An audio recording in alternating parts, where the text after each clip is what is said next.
MP में जब जब सरकार बनी है तब तब आदिवासी वोट बैंक ने ही निर्णायक भूमिका निभाई है।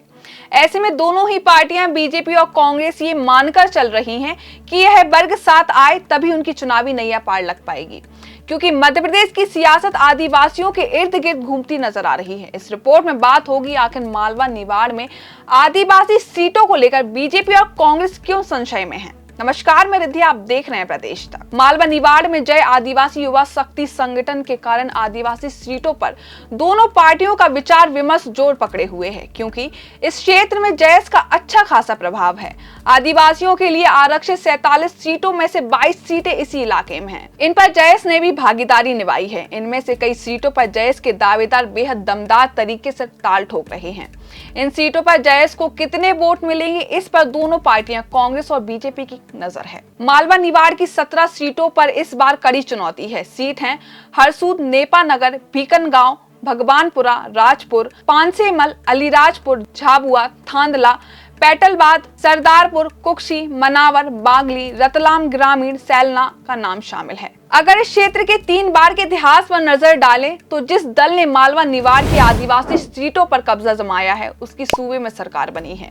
मीडिया रिपोर्ट्स के मुताबिक साल 2008 में बीजेपी ने प्रदेश में आरक्षित 47 में से 29 और 2013 में 31 सीटों पर जीत हासिल की थी और साल 2018 में मात्र 16 सीटों पर बीजेपी को संतोष करना पड़ा था। अब अगर मालवा निवाड़ अंचल की बात करें तो वह 2018 में 17 सीटों पर कांग्रेस का कब्जा रहा। 2013 के विधानसभा चुनाव में बीजेपी के खाते में 16 सीटें आई थीं।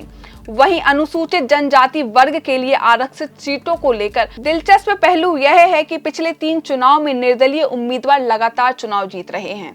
2008 में टिमरनी से संजय शाह, 2013 में थांदला से कल सिंह भावर, 2018 में भगवानपुरा से केदार चिड़ाभाई चुनाव जीते थे। दोनों दलों के नेता इस पहेली को सुलझा नहीं पा रहे हैं कि आदिवासी समाज किसको वोट देगा।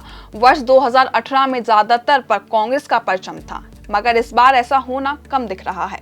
इस बार जयस के अलग अलग गुटों ने अधिकांश सीटों पर प्रत्याशी खड़े किए हैं। उनके वोट से बीजेपी को फायदा पहुंचने की संभावना है। जयस के अलावा भारत आदिवासी पार्टी ने भी 1 दर्जन से अधिक उम्मीदवारों को मैदान में उतारा है। फिलहाल इस खबर में बस इतना ही। देश दुनिया और अपने आसपास की ताजा तरीन वीडियो को देखने के लिए प्रदेश तक को लाइक करें, फॉलो करें और यूट्यूब पर सब्सक्राइब कर बेल आइकॉन को दबाना ना भूलें। साथ ही ऐसी ताजा अपडेट के लिए pradesh tak.com पर विजिट करें।